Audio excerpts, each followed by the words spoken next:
What's your emergency? 5, 4, 3, 2, 1. Welcome to the PIO Podcast, a place to discuss all public information-related topics for police, fire, EMS, and local and federal government organizations. It was a good learning experience for a lot of us that social media is not real life. But we have to remember the media are very rarely a target audience. They're simply that conduit. Our words have impacts on individuals, and it may not be positive. So just being thoughtful and mindful of the words that we speak. I think what's so interesting about this position too, and this job and this profession, is that every one of us is looking for purpose, and when we find it here, that's it. To know is that a crisis for one is not necessarily a crisis for another. Wow, here we are in 2024. This is the 4th season of the PIO podcast. Thank you to all our previous guests over the prior 3 seasons. You have truly made the PIO podcast a great success. For this year, I've already lined up some great guests, so sit back and enjoy today's guest. Good afternoon. Today on the PIO podcast, we have Irene Mahoney. She's Public Information Officer from Mesa PD. Irene, welcome to the show. Hi, thank you for having me. Thank you for being on. I really appreciate this. You know, when I get these opportunities to get the civilian PIOs on, I love to get them on because they have a different way of doing things than the sworn. And they have a lot. Sometimes they have very good professional experience. Sometimes they don't. But sometimes we all learn as we get on the job, right? There's always trial by fire. Yeah. So it's definitely a different perspective. Exactly. So I want to hear about your background. So let's talk about your background and what you're doing now and how you became the PIO. Sure. So I actually went to school for journalism. I was a communications major at Emerson College in Boston and worked for just almost 18 years in the news business. So I was a newsroom executive producer, manager. I worked for Fox, CBS, NBC, and did quite a bit in the newsroom. And probably around, I think it was like 2013, my husband got a job transfer to Arizona. And at the time, I was feeling a little bit of burnout in news. It was a lot. I had just come off covering Sandy Hook school shooting and the Boston Marathon bombing and felt so overwhelmed by all of it. And I thought, we're moving to a new state. This is an opportunity for me to kind of pivot and do something a little bit different. And my first job actually in Arizona was working for public schools, and I was their communications manager.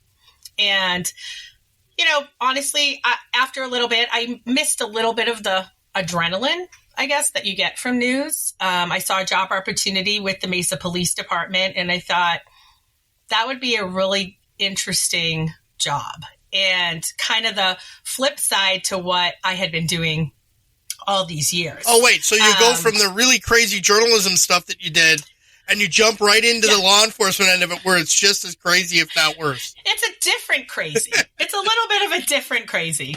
And honestly, I don't know if I knew what I was getting into when I applied. But I thought it was really interesting. They were looking for that different perspective, right? Not a sworn officer perspective. And they wanted to learn how to work with media. And I thought, wow, well, I was media for all these years. I can teach you how to work with media. And so I took the job here in 2018. And, when I came in, it was your standard kind of PIO office. We had 2 sworn officers that worked in the department and just basically answered media calls, right? When things happened, they would answer it and provide information and go out on scenes and all the typical things that a PIO office would do. My vision when I came in was to operate like a newsroom and be able to tell our own stories and tell, I didn't want us to always be the headlines because something went wrong or there was, it's a bad story. I wanted to be able to showcase the day-to-day, what the officers are doing and, the impact that they have on our community and really kind of turn it from a reactive office to a proactive. And so, it's been 5 years since I've been here, and it's been amazing. We've grown a ton. We have in our department, we have 2 sworn officers, myself, we have a videographer, and we just added a part-time social media intern to help us. And so, kind of our focus has been to tell our stories, tell all of the stories that kind of impact our community and what our officers are doing. And obviously we still have the media component where we, when things happen, we answer to the media. We have press conferences, we go out on scene, we do all of that. So it's just kind of been an added plus for us to be able to go out and tell our own story. And a lot of times, we'll put stories out and then the media will call and say, hey, we want to tell that story. So it's been great. And I think that it's really kind of helped us solidify a relationship with our community and open up the engagement between our officers and our community members. Okay, so let's talk numbers. How many sworn versus civilian work at the PD? What's the city's population? So Mesa is about 516,000 people. And we have, I'm going to estimate about 840 sworn officers, 560 professional staff. Okay, so you guys are a pretty large department then. We are. You're and the city population. You're up there as well. So yeah, in the metro Phoenix area. We're just behind Phoenix and like Tucson. I think we're almost like neck and neck with Tucson as far as size wise. So we're right up there. Wow. In Arizona. All right. So for those that may not know where Mesa is, and I hope they all do, but kind of give us an idea of where it sits in the Metro Phoenix area. Yeah, we're just about, I'd say 15, 20 minutes east of Phoenix. Okay. We're East Valley, yeah. Still Maricopa County. So pretty close to Phoenix, Scottsdale area. Okay. So you've already talked about how the office is staffed. So let's talk about springtime. You guys host, you have teams there, right, for spring baseball? We do. We have the Oakland A's and the Cubs. Okay, so that's got to be a little crazy there at the time of the year. Springtime is always very exciting in Mesa. It's not bad. We honestly, the A's and the Cubs contract with the city. So a lot of the officers you're seeing are off duty. It's an off duty job. Mm-hmm. We do, it probably for us impacts our traffic unit the most. Because obviously we're seeing just more traffic in those areas and things like that. But other than that, it's pretty, we're prepared for it. We do it every year. And you guys do a great job. I was down there for a Cubs game. Oh God, 8 years ago or so, and it was a great time. A great stadium. It's fun. It's funny. So I'm originally from Boston, so I'm all Red Sox. Mm-hmm. All Red Sox fan. But I went to my first Cubs spring training. My parents were in town and I took them. And we went last spring, the first time I had gone, and it was so much fun. They are. They really are. I mean, they're kind of like, it's a mini pro game. That's the best part of it. Yeah. You get to see players that they're sometimes just starting out at their best and sometimes at their worst. And it's all entertainment, and it's a heck of a lot cheaper than going to a regular stadium game. For sure. For sure. All right. That is for sure. Let's talk about this. So you've been in the job now 5 years. Can you describe a situation in which a crisis occurred when you were the PIO, and can you give some generic details about what you did well and on the other side where you could have improved? Yeah, that's a good question. It's kind of a hard question because I feel like every call we go out on, we treat as a crisis call. And so, in the moment, I think that we're just trying to provide the most and best information that we can to the community to know, so that they know what's going on and kind of where we are, what we're doing about it. So I think that, we have, over the time that I've been here, kind of really streamlined that, where any call that we go out on, we kind of have a system that we go down and who we're updating and where we're updating. And we've built a really strong relationship with our local media stations. And so we're able to kind of, talk to them throughout all of it and get our information out.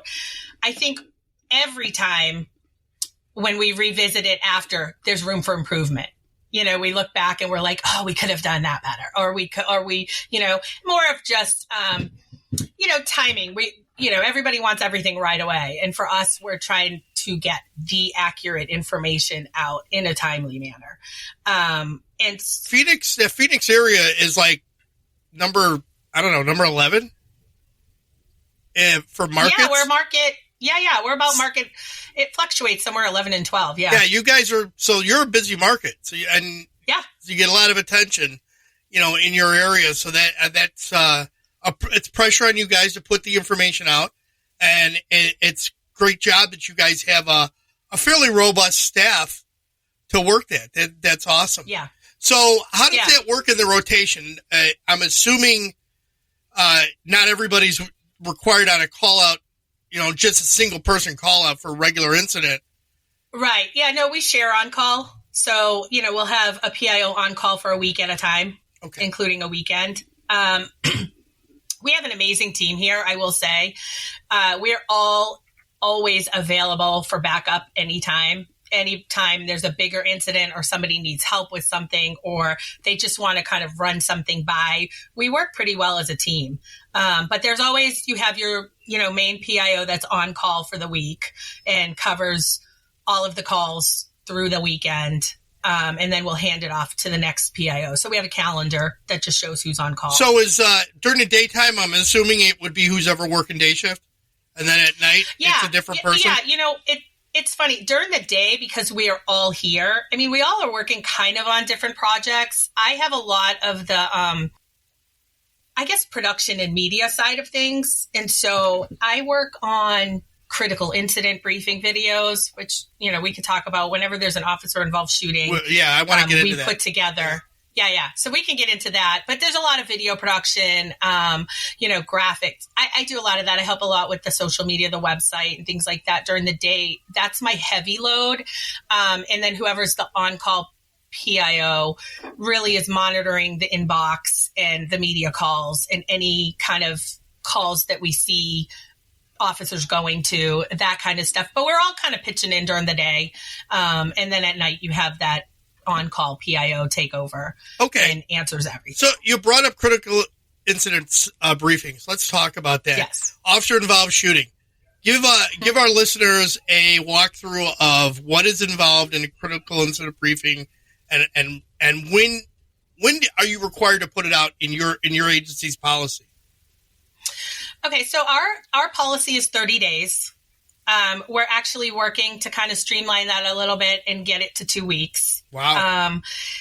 We basically, the call comes out, the on-call PIO goes out, obviously, to the call, goes to the briefing, takes notes. Obviously, they're going to be the ones on scene giving that initial statement, any of that.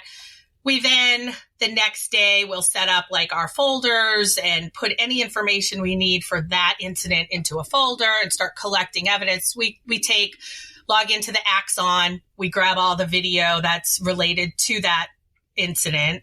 And then we kind of go through what the briefing was, kind of what the facts are, what we know right now, and put a script together. And so it'll be like, hey, officers got dispatch got a 911 call to this address. Officers showed up at this time. This is what they saw when they, got there. We really walk people through the steps and exactly what our officers went through, what they were seeing, what happened on scene. And it's very factual. It's just the basic facts. We're not looking at, did anybody do anything wrong? Did anybody do anything right? It's just kind of laying out the facts for people to see what occurred and what led up to the officer having to discharge his weapon. And so that's kind of where those come in and I think are really important for the community so that they can see actually what our officers were seeing. And then that night. All right, so then you release them in that 30-day window, maybe soon to be 2-week window. How is that released out?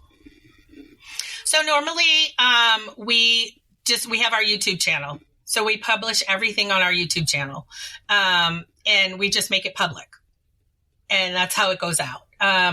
We basically, like I said, I do a lot of the editing for those. And so it's kind of just that turnaround, trying to get it out as soon as we can accurately.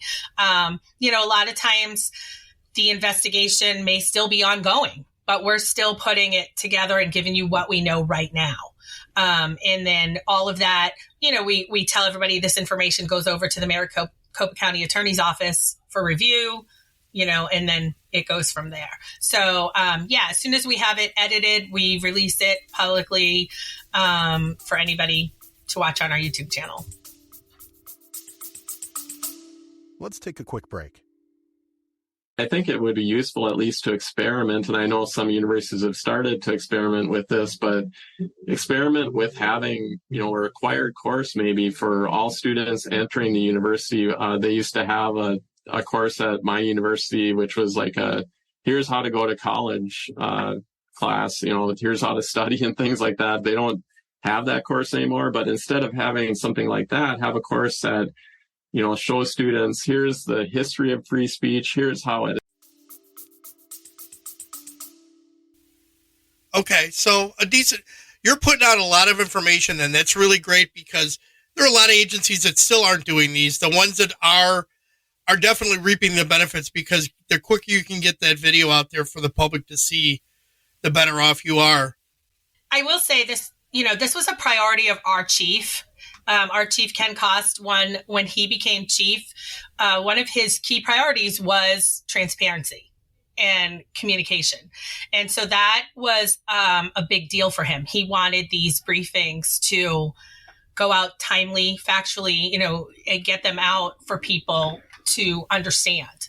And so that was a big priority coming in, was to get those done. Okay. What are you guys using for software to edit these videos? We use Premiere. Adobe Premiere. Okay. Mm-hmm. And I'm assuming you're writing a script, so obviously you have a narrator speaking. Is that going to be you, or is that going to be an executive officer from the department speaking? Normally it's one of our sworn officers, either a sworn PIO or a sergeant. I will, with my background, obviously in media and writing, I'll usually write the script. I'll go over it with them. We kind of, just so that they're comfortable with the verbiage that we're using. And then normally we'll put a sworn person in front of the camera, and, they'll introduce it and do the voiceover throughout. Okay. Awesome. Great that you guys are doing those critical incident briefing videos. It's the way of being transparent. It really does set departments apart when they put those out. Previous department I worked at, we had just started doing them, and they're important. It does. They are, yeah. Goes a long way to correcting confusion and misinformation, right? Yeah. And assumptions. Oh yeah. And I think that's what we're seeing from that. We have a lot of community members who will, respond or comment and say, wow, thanks for explaining that and showing, the process and things that we don't, the regular community doesn't usually see. No, exactly. Irene, what training as a PIO? We know it's never ending, right? What's the last training you had, and what did you take away from it? So I've had a couple. It's ongoing. I hold trainings here so that part of my job, like I will train our officers. A lot of it is just on camera practice, right? Not everybody loves to be on camera. Most officers hate it. Put the camera on, cops run the other way. You know what I mean? Literally. Even myself. I'm like, I worked in news for all these years. I was a reporter. I was a producer. I hate it myself. But it's just that training, right? And so getting them comfortable and doing it more and more. And so the last training, let's see, I went to FEMA's crisis management. I've done FEMA's social media in a crisis, and like an advanced PIO from LEDA, the ILEA. The FBI LEDA, yeah. FBI leader, yeah. And so it's just always changing, and really important for us as PIOs and just as communications department to be at the forefront, right, of the changes, and how else can we reach out, and what software are people using? What apps are they using now? What social media are they using now? How are we reaching our audiences? And it's just kind of trying to stay on top of that all the time. Absolutely. All right. So you've already said you use YouTube. So what other social media platforms are you guys using currently? So we do Facebook, X, Twitter X, Instagram. We do LinkedIn. We use Nextdoor. I think those are in YouTube. We do have our hiring and recruiting unit that has a TikTok account. Really? Okay. Yeah, because that's where the young people are. Oh yeah. How is that gone? Have you looked at any of the stuff they put out? Yeah, it's actually been really, really well received. Oh, excellent. And we are seeing we launched a big kind of hiring and recruiting campaign a little less than a year ago. We're already seeing some benefits, just more people kind of applying for the academy and things like that. So crossing fingers that it's working. Are you planning on adding any or getting rid of any of our social media? Yes. I don't know. We're always looking at the next thing and seeing really we kind of rely on what our community is using. For Mesa, for us, a large majority are still Facebook. Still Facebook users and Nextdoor. Those I think we see our biggest engagement with. And so we kind of do a temperature check, I guess, every now and then just to kind of see, where we'll reach the most. Right.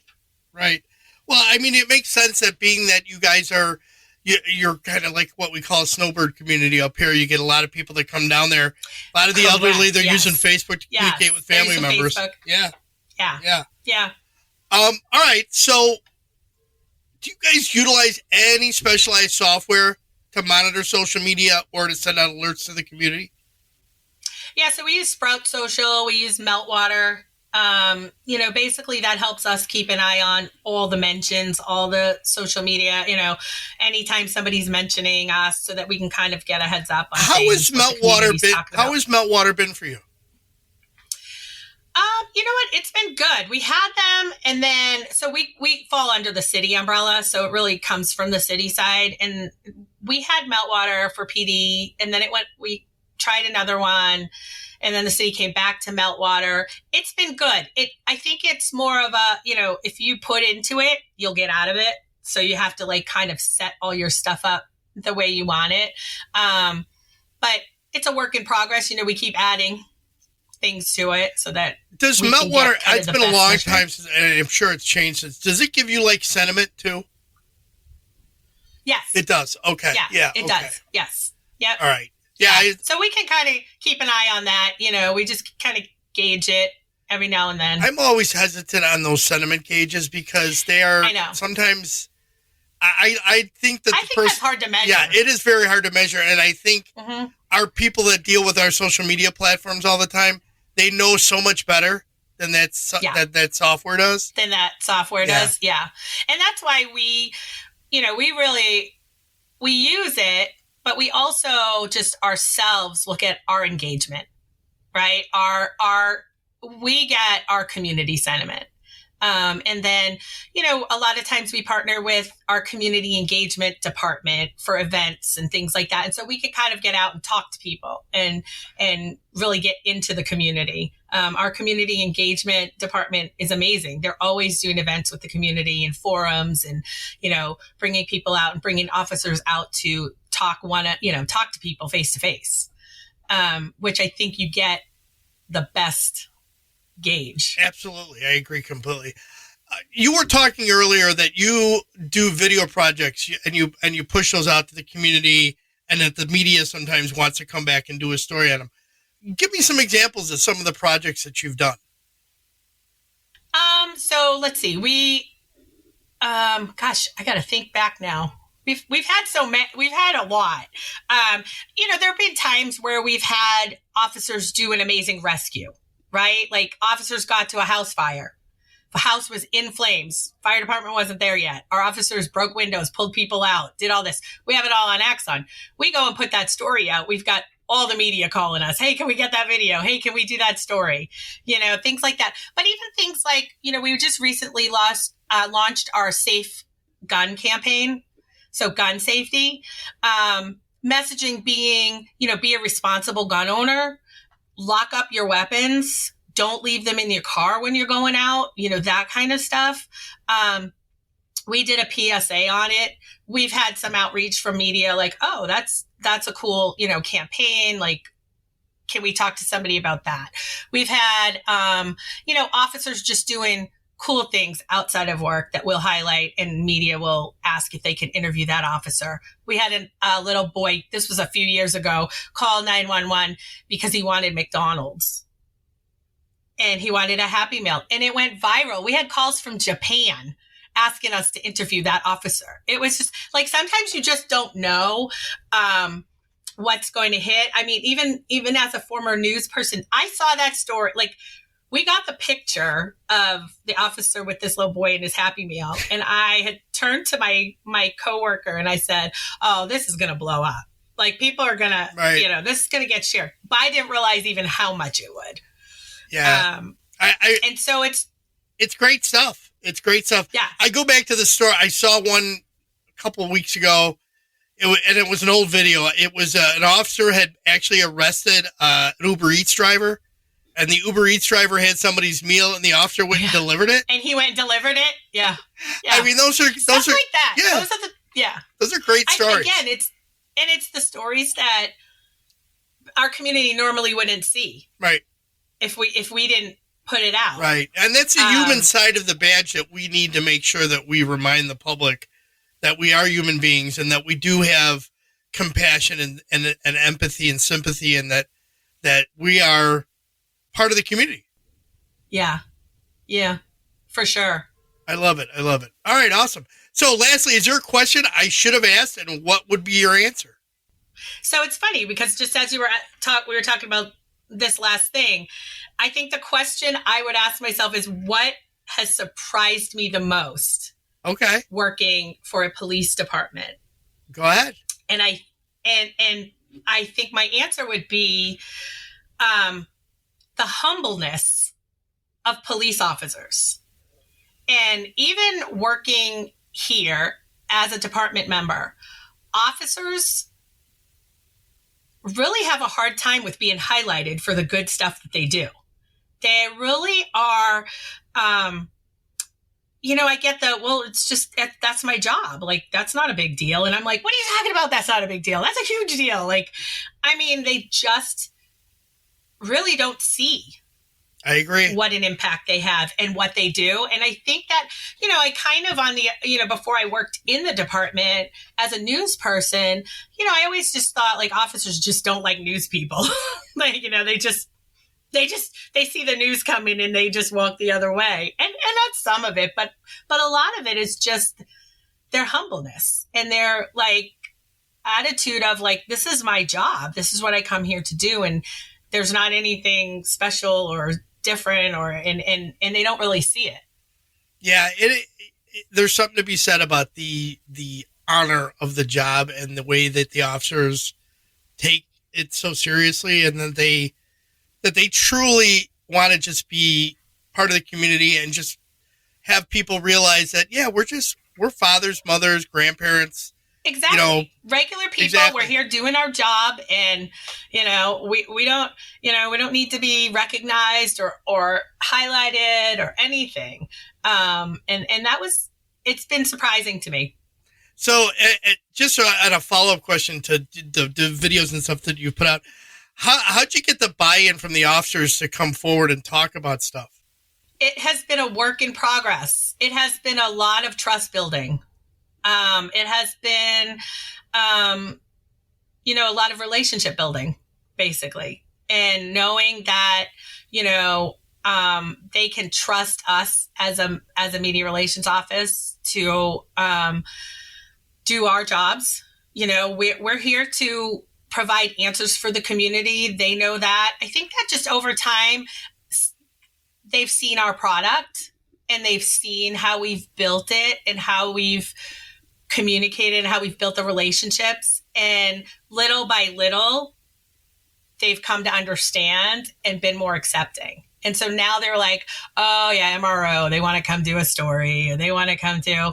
I've had a lot more success, I will tell you. So I have a podcast. We do a Mesa podcast. Awesome. It's called Unredacted. Oh. Stories of the Mesa Police Department. Nice. And we really soft launched it last year. I have done podcasts with all of the chiefs. Our chief, the assistant chiefs, kind of who they are, what they, what their vision is for the department, things like that. We've done a podcast with hiring. I did a podcast with a 911 operator. And so we're trying to get into that realm too, to storytell. And I feel like I just do audio, so it's a lot more comfortable for officers and for people to come in and say, hey, just come into this, we came in a few years ago. I had the opportunity to build us a studio. Oh, that's the best when you can have that space. It's the best. I built downstairs on our first floor. I built a studio that has a big room for recording video, and then a podcast room, an editing room, and like kind of a meeting room, green room, waiting area. It's been great because we can just go down there, throw somebody on camera, do an interview. Our media comes in, and I'll tell you, when it's 120 degrees in Arizona. Yeah, nobody wants to be outside, right?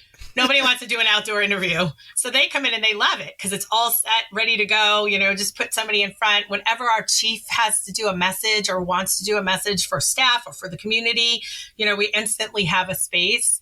And so I think that just building that out and building the podcast, we've gotten more and more people comfortable with great. What we're doing. And that was, I think, the biggest challenge. And we still every now and then they're like, oh, really? Like, really? And I'm like, come on, we're going to tell your story. Exactly. But again, I think once they've seen the product, and they see the benefit and they see the impact it has on the community, there's more buy-in. Right. All right, so let's go with some rapid fire questions. Okay. Texting or talking? Talking. Coffee or tea? Coffee. Adult drink of choice? Oh, an espresso martini. Good stuff. What would be your superpower if you could have one? I would cure diseases. Oh, that's a very, very honorable. Do you have a pet? I have 2 dogs. Awesome. Is there a book or author who had an influence on you?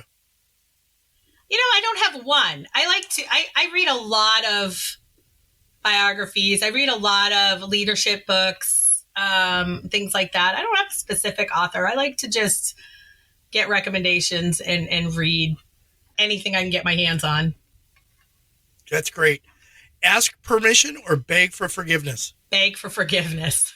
Isn't that the PIO way? Ask my bosses. I think 95% of the people that I've interviewed that I've asked this question to, they all say that beg for forgiveness. Yeah. If you could have coffee with any historical figure, who would it be? Okay, you gotta laugh. I would say Jesus. I would laugh at that. There was a couple people that have said that really? Would like to have. Yeah. When I think about it, don't you think you would get so many questions answered? Oh, there's a lot of questions I would ask. So yes, absolutely. Good, bad, and ugly. You would get a lot of questions answered. I totally agree with that. No, that would be a great person to interview. Yes. Yeah. All right. Final thoughts. What key points would you like our listeners to take away from your interview today? I think that part of it is to know that your police officers are working hard. It's a tough job. These guys and women come in and they face some, they're facing people normally on their worst days, right? They deal with a lot of people who are having their worst day. And so that impacts you as a human being. And I think that, show some empathy for your officers and what they're going through. And you know, again, another surprise has just been just how hard they work and how much they care about the community that they work in. Anything else you'd like to add? No, I think that's it. I think you covered everything. How can people best reach you if they'd like to connect and learn more about maybe your podcast or what else you guys do, or if somebody wants to get hired at Mesa PD? Yeah, they can email me. Sure thing. It's Irene, IRENE.Mahoney, MAHONEY at mesaaz.gov. And I will add all that in the show notes. Awesome. Irene, thank you very much for being on the show. I really appreciate it. I hope listeners get a lot out of this because I was really happy to get you on the show. Thank you. Thank you for having me. That's all for this week. We hope you enjoyed this episode.